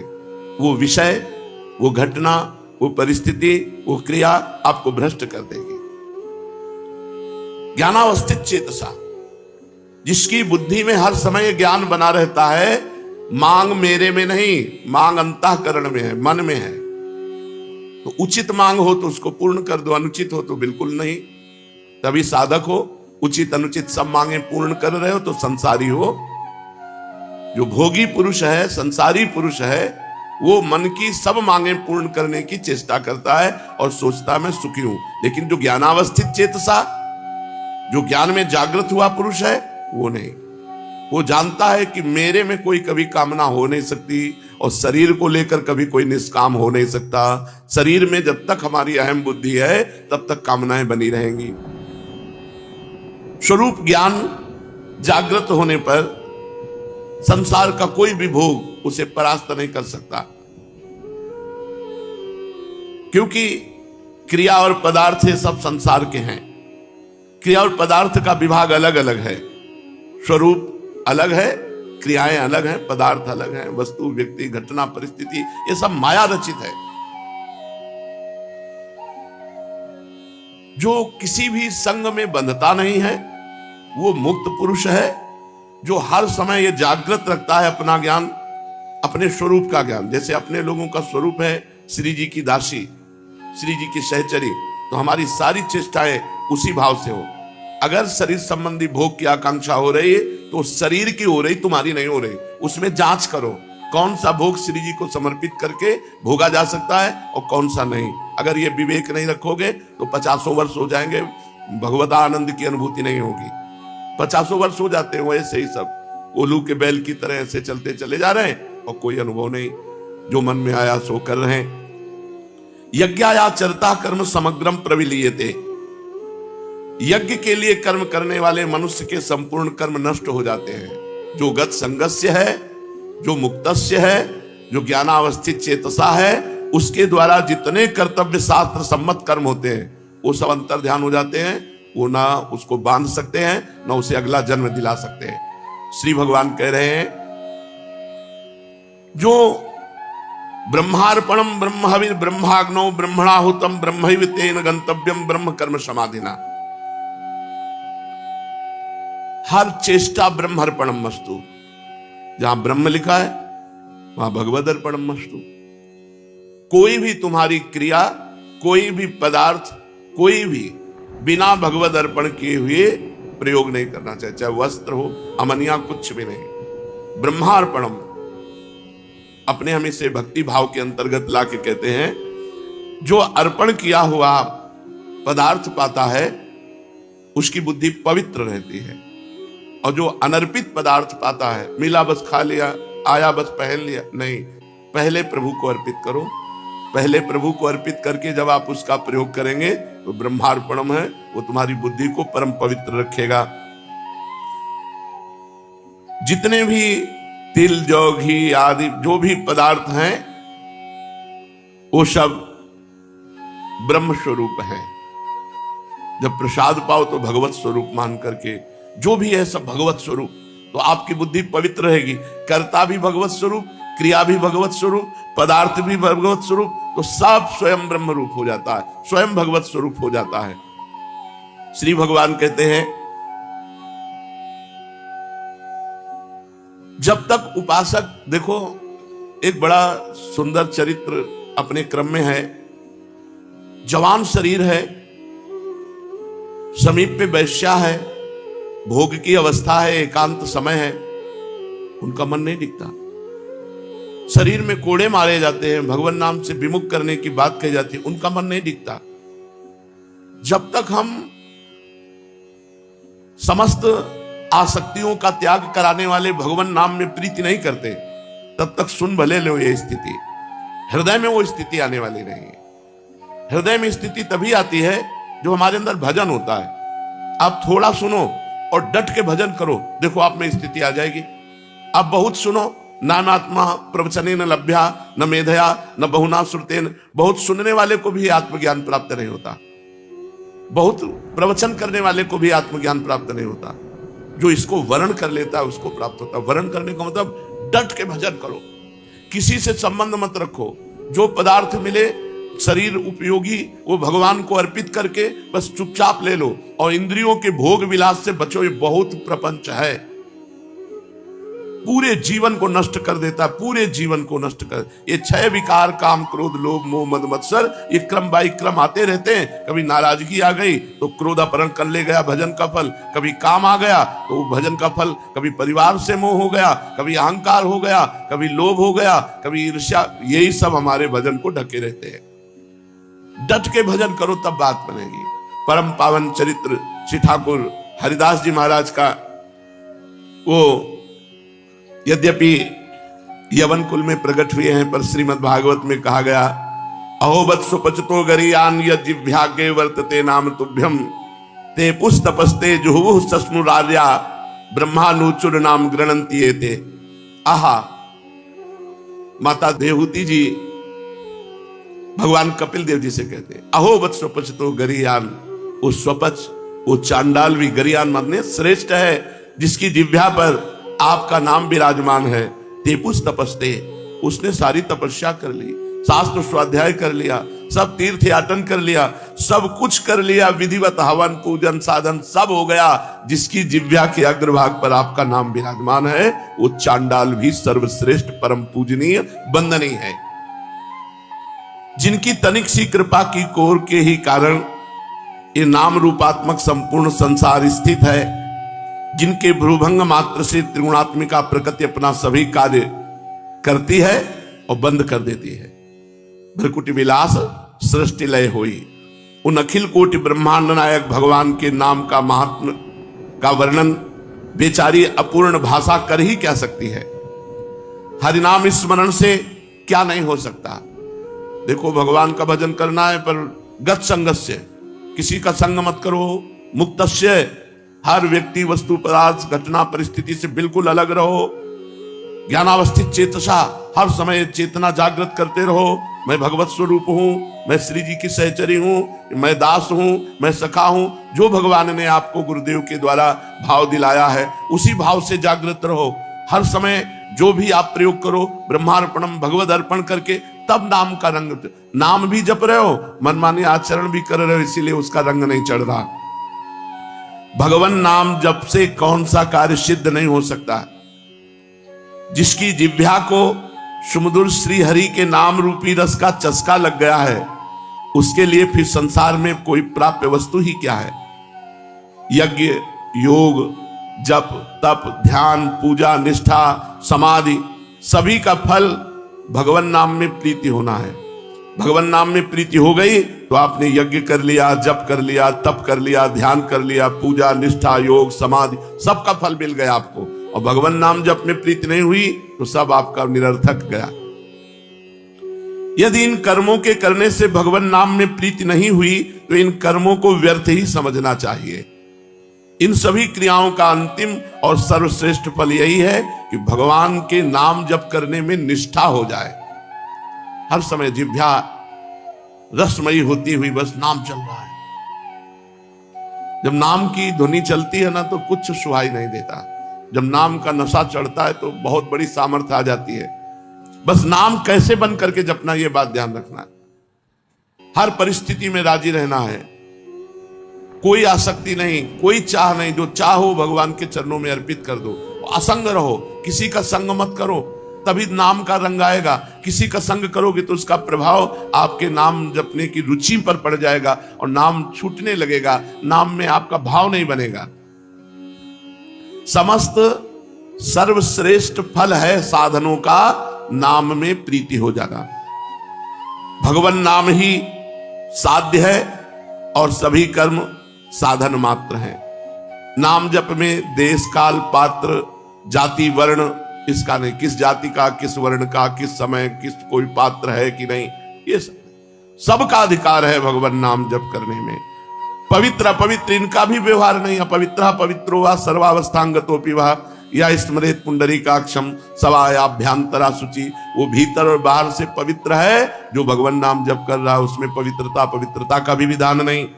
तुम जैसी हालत में हो, जहां हो, जैसे हो, जिस किसी भी वर्ण के हो, जैसी भी स्थिति में हो, हर समय हर काल में श्री हरि के सुमधुर नामों का संकीर्तन, नाम जप कर सकते हो। तुम चाहे जितने बड़े पापी हो, कितना भी बड़ा अपराध बन गया हो, नाम जप से पापी मनुष्य भी परम पावन बन जाता है। अत्यंत नीच से नीच भी सर्व पूज्य बन जाता है। सर्व पूज्य हो बत्सो गरियान। गरियान माने सर्वश्रेष्ठ, स्वपच माने चांडाल। नीच चांडाल भी जिसकी जिह्वा के अग्रभाग पे भगवान का नाम है वो सर्व पूज्य हो जाता है। छोटे से छोटा जगत पूज्य बन जाता है। छोटे से छोटा जगत पूज्य बन जाता है। बुरे से बुरा महान महात्मा बन जाता है। कबीरदास जी कहते नाम जपत कुष्ठी भलो, चुई चुई गिरे जो चाम, कंचन देह किस काम की, जी मुख नाहि राम। भले रोगी शरीर है, भले निकृष्ट है, कोई छू नहीं रहा, बड़ा गंदा शरीर है, पर मुख में भगवान का नाम है तो जगत पावन करने वाला है। और कंचन के समान देह है और भजन नहीं हो रहा है, वो किस काम का शरीर, नष्ट हो जाएगा, किसी काम का नहीं। भक्ताग्रगण्य महात्मा हरिदास जी मुसलमान कुल में, यवन कुल में जन्म लिए थे, पर पता नहीं कौन से जन्मों का पुण्य एकत्रित हुआ कि बचपन से ही भगवान नाम में प्रीति हो गई। भगवत भक्त वैष्णवों के संग से ऐसी भगवान नाम में प्रीति हुई कि अलौकिक निष्ठा। महात्मा हरिदास जी का जन्म बंगाल के यशोहर जिले के अंतर्गत बुड़न नाम के एक ग्राम में हुआ था। ये जाति के मुसलमान थे। बाल्याकाल में ही इनके माता पिता परलोकगामी बन गए, इसलिए छोटेपन से ही ये घर द्वार छोड़कर वैष्णवों का संग कर लिया, जिससे निरंतर हरि नाम में प्रीति हुई। और ये पूर्व में कोई शुभ संस्कार नहीं थे, केवल भगवान के नाम की प्रीति का प्रभाव था, भगवान के नाम जप का। ऐसे बहुत से लोग देखे गए जो पहले बिल्कुल भ्रष्ट आचरण वाले थे और नाम जप के प्रभाव से वो महान बन गए। देखो, यवन कुल में जन्म होने पर भी वैष्णवों के संग से भगवान नाम में स्वाभाविक निष्ठा जम गई। भगवान ने वैसे कहा है कृपा करके, यस्याहम् अनुग्रहणामि हरिस्य तद्धनम सनैः, जिस पर मैं कृपा करता हूं उसका सब कुछ अपहरण कर लेता हूं। तो देखो, हरिदास जी के ऊपर कृपा हुई, माता पिता बाल्यावस्था में ही पधार गए, कोई पूछने वाला नहीं, तो वैष्णव भक्तों का संग हुआ, उनके संग से भगवान नाम में प्रीति हो गई। भगवान जिस पर कृपा करते हैं उसको केवल अपना रास्ता देते हैं, और जो कृपा का पात्र नहीं बनता उसे संसार दे देते हैं। हरिदास जी के पास अपना कहने वाला कोई था ही नहीं, क्योंकि माता पिता पधार ही गए, वैष्णवों के संग से ही जीवन कट रहा था। एक कमंडल भी नहीं था इनके पास। बस ये गांव में भिक्षा मांग लेते, भिक्षा में जो कुछ मिल जाता 24 घंटे में एक बार उसे पा लेते और हर समय नाम जप करते थे। काफी समय अद्वैताचार्य जी के पास रहे। घर छोड़कर ये वन ग्राम के समीप बेनापोल नाम के घोर निर्जन वन में एक फूस की कुटी बनाई और वहां अकेले नौ किशोर अवस्था से बेनापोल में एक फूस की झोपड़ी में बस नाम जप कर रहे। अब नाम जप से चेहरे में तेज आता है। अगर शरीर स्वस्थ हो और ब्रह्मचर्य हो और नाम जप करे तो उसके चेहरे पे एक लावण्य होता है, एक आकर्षण होता है, एक खिंचाव होता है। इनके तेज से प्रभाव से वहां के सभी प्राणी एक प्रकार अलौकिकता का अनुभव करते, शांति का अनुभव करते। जो भी जीव इनके सन्मुख आता वह इनके प्रभाव से प्रभावान्वित हो जाता। ये कितना नाम जप करते थे? 3 लाख। हरे राम राम राम हरे हरे, हरे कृष्ण कृष्ण कृष्ण हरे हरे। 3 लाख नाम जप करते थे, उच्च स्वर से करते थे। भगवान नाम का उच्च स्वर से 3 लाख नाम जाप करते बेनापोल में फूस की झोपड़ी बनाकर जंगल में। वहां का वातावरण ही बदल गया था। जो जाता उसे शांति का अनुभव होता। प्राणी मात्र की निष्कृति का ये भगवान नाम को ही एकमात्र साधन समझते थे। इससे थोड़े ही दिनों में इनका यश फैल गया। दूर दूर से लोग दर्शन करने आने लगे, बड़ी भीड़ लगने लगी। तो भीड़ लगने में कुछ श्रद्धालु होते हैं तो कुछ अश्रद्धालु भी होते हैं। दुष्ट बुद्धि के लोग भी ये देखने के लिए आए कि भाई क्या है। उनको इनका प्रभाव देखकर असह्य हुआ और अकारण जलने लगे हरिदास जी से और द्वेष मानने लगे। ईर्ष्यालुओं में वहां एक रामचंद्र खां नाम का बड़ा भारी जमींदार था। वो इन्हें भ्रष्ट करना चाहता था, नीचा दिखाना चाहता था। इनके बड़े हुए यश को धूलि में मिलाने की बात सोचने लगा। साधकों को पतित करने के लिए भगवान की माया परोसती है कंचन कामिनी कीर्ति। ये ले भोगो इनको, भगवान का भजन छोड़ो और इनको भोगो। कीर्ति से भी भारी है कामिनी। कामिनी का प्रलोभन सर्वश्रेष्ठ 3 में समझा जाता है। कंचन कामिनी कीर्ति में कामिनी का सबसे ज्यादा समझा जाता है। रामचंद्र खां ने सोचा इसी प्रलोभन के द्वारा हरिदास जी को भ्रष्ट कर दिया जाए, किंतु उनको क्या पता सीम की चाप सके को तासु बड़ रखवार रमापति जासु। बड़े भारी रक्षक भगवान जिनके हैं उनको कौन पतित कर सकता है। चाहे संपूर्ण संसार क्यों न बैरी हो जाए, भगवान के भक्त का बाल भी बांका नहीं कर सकता। पूरा संसार खिलाफ हो जाए तो भगवान के भक्त का बाल भी बांका नहीं कर सकता।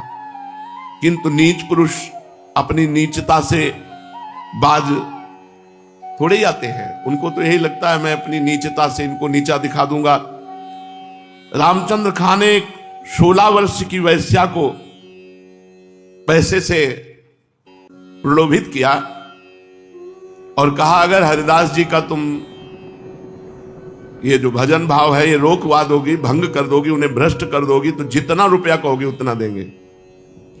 अब वो रूप वाली 16 वर्षीय वैश्या प्रतिज्ञा की, मैं आपको वचन देती हूं इनको 3 दिन में मैं अपने मार्ग में ले आऊंगी, अर्थात भ्रष्ट करके बेविचारी बना दूंगी। वो खुद सज धज करके ठाकुर हरिदास जी के आश्रम पर पहुंची। उसे अपने रूप का अभिमान था, बड़ी चपल चंचल वृत्ति, अपने रूप लावण्य से बड़ों को लुभायमान करने की सामर्थ्य रखती थी। किंतु उसको क्या पता कि जो सबसे बड़े भगवान के नाम में लगे हुए हैं उनको लुभाया नहीं जा सकता। उनको बाहरी सांसारिक रूप लावण्य नहीं आकर्षित कर सकता। जिनकी जिह्वा पे भगवान का नाम है, हृदय में भगवान का ध्यान है। अब देखो जंगल है, एकांत है, जवान वैश्या है 16 वर्ष की, और वो भ्रष्ट करने के लिए आई हरिदास जी के पास। कितना भारी महान त्याग, कैसा अपूर्व वैराग्य, कितना अद्भुत इंद्रिय निग्रह। आप हृदय पर विचार कर देखो, यदि अपने लोगों के साथ ऐसा संयोग हो तो हालत क्या हो जाएगी। हरिदास जी की युवा अवस्था एकांत शांति स्थान है और परम लावण्य प्रकट हो रहा है। उनके चेहरे से भगवान नाम जप कर रहे हैं और लावण्य युक्त सुंदरी 16 वर्षीय समीप जाकर के बैठ गई। वो देखा कोई स्त्री आई, हरे राम राम राम हरे हरे, हरे कृष्ण कृष्ण कृष्ण हरे, जोर जोर से भगवान नाम जप रहे थे। वो चुपचाप बैठी रही और हरिदास जी के चेहरे को देखती रही और इशारा करती रही कि रुको हमारी बात सुनो, तो बस कह देते बैठे, हरे कृष्ण कृष्ण कृष्ण। धारा प्रवाह नाम कीर्तन।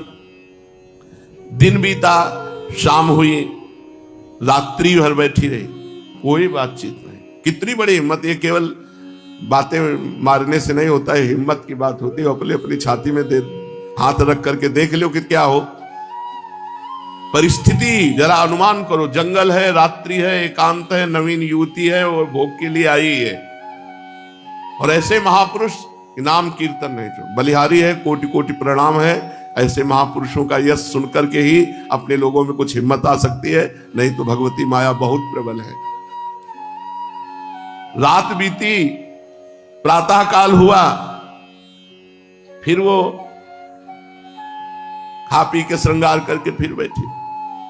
फिर दोपहर, शाम, रात्रि, प्रातः, इस प्रकार 4 दिन 4 रात्रि व्यतीत हो गई। हरिदास जी ने वार्ता भी नहीं की। वो वैश्या रोज सज धज करके आती, 24 घंटे बैठी रहती, फिर जाती, फिर सज धज के आती, फिर बैठी रहती। कभी कभी वो बीच में रोकने की इच्छा करती, पर वो हिम्मत न पड़ती। लाल चेहरा, हरे कृष्ण कृष्ण कृष्ण हरे हरे। एक बार हिम्मत करके रोका, आप हमारी बात सुनो। तो उन्होंने नम्रता से कहा, मेरा नाम जप की संख्या पूरी हो जाए, आराम से बात करूंगा, पर 3 लाख नाम जप अखंड चल रहा है। नाम जप की संख्या 10-20 हजार हो तो बात 3 लाख नामों का जप करना था, और वो भी उच्च स्वर से। इसलिए 4 दिन व्यतीत हो गए। बेचारी बैठे बैठे उसके भी चलने लगा, हरे राम राम राम हरे। 4 दिन 4 रात्रि बराबर सुन रहे, तो वो भी कहे हरे राम राम राम हरे हरे, हरे कृष्ण कृष्ण कृष्ण हरे हरे। 4 दिन निरंतर हरिनाम स्मरण श्रवण से और 4 दिन बराबर ऐसे महाभागवत के दर्शन से उसके पाप नष्ट हो गए। पापों का नाश होते ही बुद्धि एकदम बदल गई। अब उसका हृदय उसको बार बार धिक्कार देने लगा, अरे नीच, ऐसे महापुरुष को कितना बुरा भाव लेकर तू आई है, जो निरंतर भगवान के स्मरण में तुम उनको भ्रष्ट करने की बात सुन। रोने लगी, वैश्या रोने लगी। उस इतना ताप हृदय में हुआ, इतनी जलन हुई कि वो सह न सकी। अत्यंत दीन भाव से चरणों में लौट गई हरिदास जी के। आंखों में आंसू बह रहे हैं, हृदय जल रहा है। गदगद कंठ से कहा, महाभाग, सचमुच सचमुच आप भगवान के महान भक्त हैं, आप पतित पावन हैं, आप जीवों पर अहेतुकी कृपा करते हैं, आप परम दयालु हैं। अपनी कृपा के लिए आप पात्र का विचार न करके प्राणी मात्र के प्रति समान भाव से दया करते हैं। देखो, मैं आपको भ्रष्ट करने आई थी शब्द हो गया, अब है नहीं, अब है नहीं भाव, पहले भाव था। मुझ जैसी नीच पतित लोक निंदित खोटी बुद्धि वाली अधम वैश्या के ऊपर आपकी कृपा हो गई। भगवान, मैं खोटी बुद्धि से आपके पास आई थी, किंतु आपके 4 दिन के दर्शन और नाम कीर्तन श्रवण के प्रभाव से मैं एकदम बदल गई। श्री हरि के सुमधुर नामों के श्रवण मात्र से ही मेरे कलुषित विचार भस्मीभूत हो गए। ये गत संगस्य, ये है गत संगस्य, किसी के भी संग का रंग नहीं। गत संगस्य मुक्तस्य ज्ञानावस्थित चेतसा, ये स्थिति है, इसे कहते हैं स्थिति। और यह स्थिति प्रवचन करने या सुनने से नहीं आई, खूब डट के नाम जप करने से आई है। सत्संग सुनो और खूब भजन करो, भजन करने से स्थिति जागृत होती है। अब वो वैश्या रोकर कहने लगी, हे प्रभु मैं आपकी शरण में हूं, मुझ पतिता अबला का उद्धार कीजिए, मेरे घोर पापों का प्रायश्चित बताइए, क्या मेरी भी निष्कृति का कोई उपाय हो सकता है। इतना कहते कहते वो हरिदास के चरण पकड़ लिए और खूब आंसुओं से चरण भिगोने लगी। हरिदास जी ने अपने चरण खींचे और कहा, देवी उठो उठो, घबराने की कोई बात नहीं, श्री हरि बड़े दयालु हैं, वे नीच पामर पतित सभी प्रकार के प्राणियों का उद्धार करते हैं। भगवान के दरबार में ये भेदभाव ही नहीं है। भगवान नाम के सम्मुख भारी से भारी पाप नहीं रह सकते। भगवान नाम में पापों को क्षय करने की इतनी भारी शक्ति है कि चाहे कोई कितना भी घोर पापी से पापी क्यों न हो, उतने पाप कर ही नहीं सकता जितने पापों को मिटने की भगवान के नाम में शक्ति है। तुमने पाप कर्म से आज तक जो पैसा कमाया है, उसे भूखों को, बीमारों को, ऐसों को बांट दो, इससे तुम्हारे पाप दूर हो जाएंगे और तुम भगवत नाम जप करो। बस आज से तुम हरे राम राम राम हरे हरे, हरे कृष्ण कृष्ण कृष्ण हरे हरे, ये नाम जप करो और तुम इसी कुटिया में रहो, मैं जा रहा हूं। उस वैश्या को उपदेश करके महाभागवत श्री हरिदास जी ने उसे हरिदासी बना दिया, भगवान की नित्य भक्ता बना दिया और विरक्त होकर वो उसी कुटिया में, इतने परमाणु थे, निरंतर भगवान नाम जपने लगी। और हरिदास जी सीधे शांतिपुर अद्वैताचार्य जी के पास चले आए और वहां श्री कृष्ण नाम कीर्तन करने लगे। उस वैश्या ने हरिदास जी के आदेशानुसार अपना सर्वस्व दान कर दिया, किंचनों का, जो समुदाय जहां भिक्षुकों का होता सब दान कर, और स्वयं भिक्षुक भेष, फटे पुराने कपड़े पहनकर और भिक्षान्न से निर्वाह करते हुए अपने गुरुदेव हरिदास जी के द्वारा दिए हुए नाम का निरंतर जप करते हुए उसी जंगल में कुटिया में रहने लगी और हरिदासी के नाम से सर्वत्र प्रसिद्ध हो गई। लोग उसका बहुत अधिक आदर करने लगे। देखो, महापुरुषों को पतित करने गई थी और स्वयं संत बन गई। यह है महापुरुषों का प्रभाव। महापुरुषों ने सत्य ही कहा है कि महात्माओं का खोटी बुद्धि से किया हुआ सत्संग भी व्यर्थ नहीं जाता। सत्संग की महिमा बहुत बड़ी है। इधर रामचंद्र खां ने एक भक्त को भ्रष्ट करने के लिए ये जाल रचा था, तो उनको प्रत्यक्ष फल मिला कि बादशाह का अपराध साबित हुआ और बादशाह ने सब उनके लगान ना भरने के कारण सब धन छीन लिया, सब वैभव उनका अपने कब्जे में कर लिया और अपराधी समझकर उनको भारी दंड मिला, उनको जेल मिली, सब वैभव छीन गया और सजा मिली उनको। बादशाह के आदमियों ने उसके घर में आकर के जो जो दुराचार, सब दुराचार उसके घर में किए, सब वस्तुएं छीन ली और उनके परिवार को सहित बांध करके जेल में डाल दिया। जो भक्तों का बुरा चाहता है तो समय थोड़ा भले लगे, लेकिन उनका बहुत बुरा होता है। भक्त का तो बुरा हो ही नहीं सकता, क्योंकि भगवान रक्षक है। जब तप भजन पूजन तथा लौकिक पारलौकिक सभी प्रकार के कार्यों में विश्वास ही प्रधान है। जिसे जिस पर जैसा विश्वास जम गया, उसे उसके द्वारा वैसा ही फल प्राप्त हो सकेगा। फल का प्रधान हेतु विश्वास ही है। विश्वास के सम्मुख कोई बात असंभव नहीं। असंभव तो अविश्वास का पर्यायवाची शब्द है। विश्वास के सामने सभी कुछ संभव है। विश्वास के ही सहारे चरणामृत पान करके, मीरा जी को कहा कि गिरधर का चरणामृत है, तो विश्वास करके चरणामृत भाव से पान कर लिया, उस हलाहल विष को भी पचा लिया। नामदेव ने विश्वास करके ही भगवान की श्री विग्रह को अपने हाथ से भोजन पवाया, दूध पिलाया, मूर्ति को दूध पिलाया, मूर्ति को भोजन पवाया। भक्तों में दृढ़ विश्वास ही चमत्कार है। जिनकी भगवान नाम पर दृढ़ विश्वास है कि हमारा काम हो जाएगा, इसी से दृढ़ निष्ठा है, उन्हें भारी से भारी विपत्ति भी साधारण सी मालूम पड़ती है। भगवान नाम पर दृढ़ निष्ठा, तो भारी से भारी विपत्ति भी साधारण, भयंकर से भयंकर विपत्ति भी उन्हें विचलित नहीं कर सकती। ध्रुव, प्रहलाद, इनके पावन चरित्र प्रमाण है। ये चरित्र तो बहुत प्राचीन है, किंतु महात्मा हरिदास जी का नाम निष्ठा का ज्वलंत प्रमाण अभी का है, कुछ ही समय का है। जिन लोगों ने प्रत्यक्ष में उनका संसर्ग किया था, जिन्होंने अपनी आंखों से उनकी भयंकर यातनाओं का दृश्य देखा था, उन्होंने स्वयं इनका चरित्र लिखा है। ऐसी भयंकर यातनाओं को क्या कोई साधारण मनुष्य सह सकता है? देखो, पहली परीक्षा हुई कामिनी की, अब दूसरी परीक्षा प्राणों की देह की है। देह प्राण ते प्रिय कछुनाहि, भगवान को समर्पित है तुम्हारा देह। तनुवांग मनोभिर, तन मन वाणी समर्पित होना ही शरणागति है।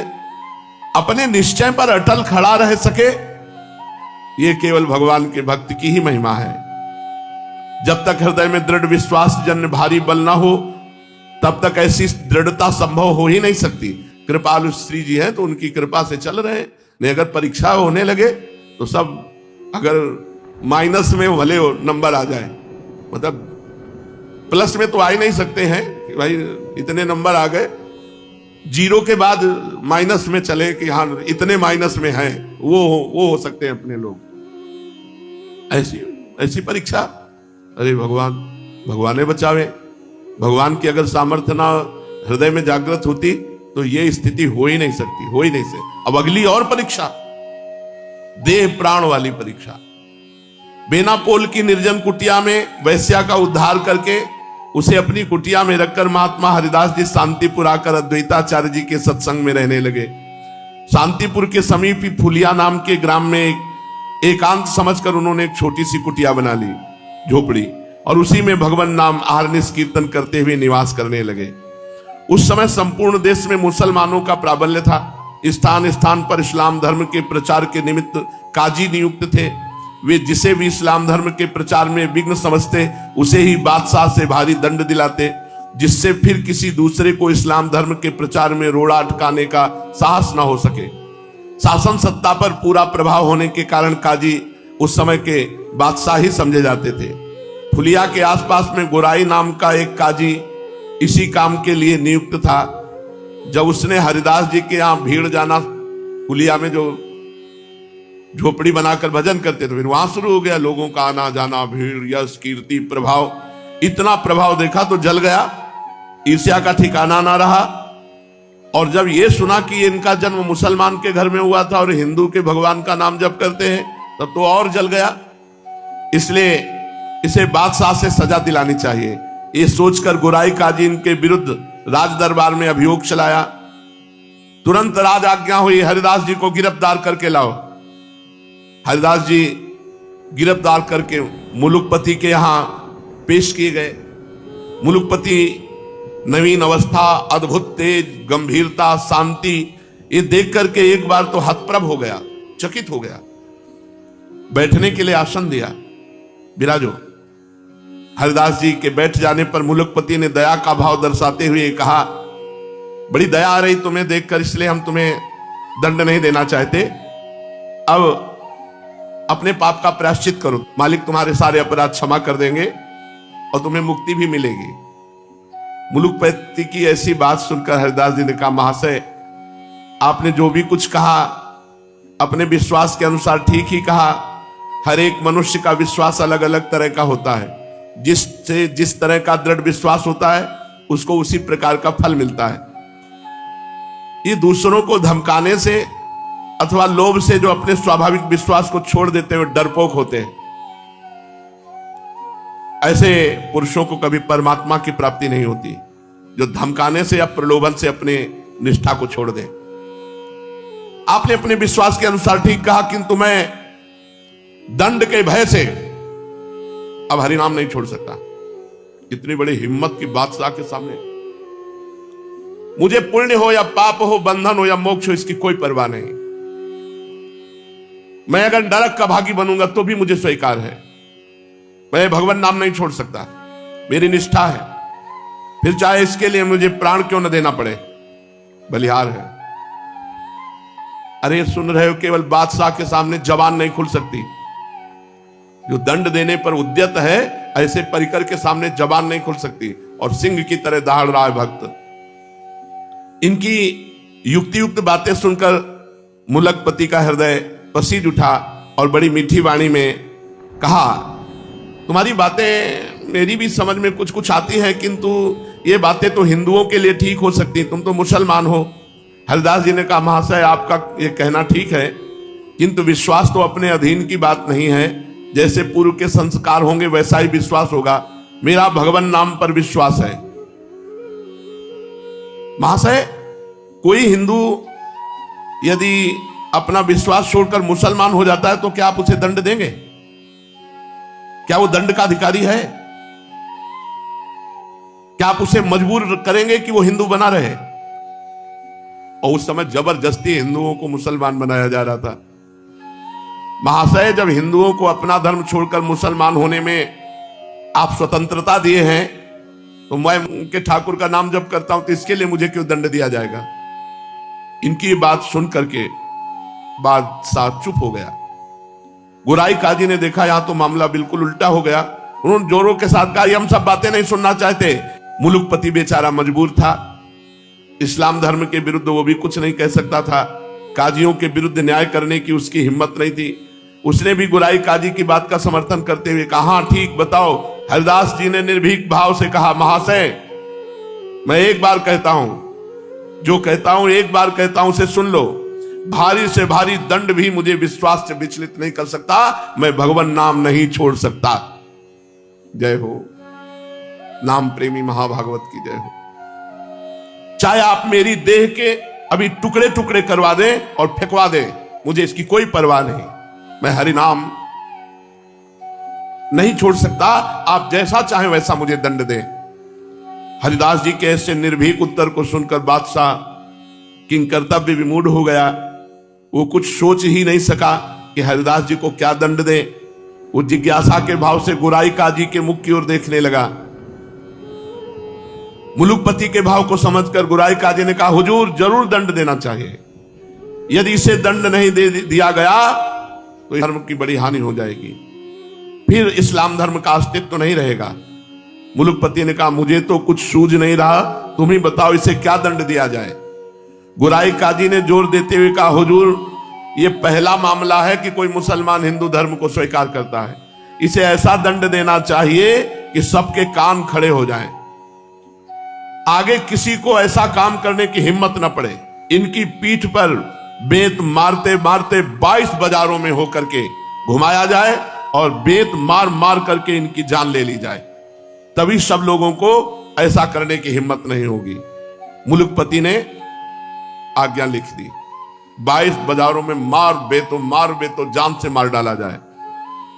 बेत मारने वाले जल्लादों को महात्मा हरिदास जी को बांध लिया। उन जल्लादों को जब आदेश किया तो हरिदास जी को बांध दिया और वहीं सभा से बेत मारना शुरू किया। भगवान नाम पर पीड़ा सह रहे, बेत मारते अब उनकी सुकोमल त्वचा पशु की तरह मार रहे तो फट गई, चमड़ा उधिल रहा है शरीर, और घाव पे घाव, और उसी 22 बाजारों पर घुमाने लगे। बाजारों में मार बेतो। निरंतर बेतों के आघात से हरिदास जी के सुकुमार शरीर की सब खाल उधड़ गई, पीठ से रक्त की धारा बहने लगी। निर्दयी जल्लाद उन्हीं घावों पर और जोर से बेत मारते, किंतु हरिदास जी के मुख से बस वही भगवान नाम, हरे राम राम राम हरे हरे। अब सोचो कैसी निष्ठा है भगवान नाम में, कैसी प्रीति है।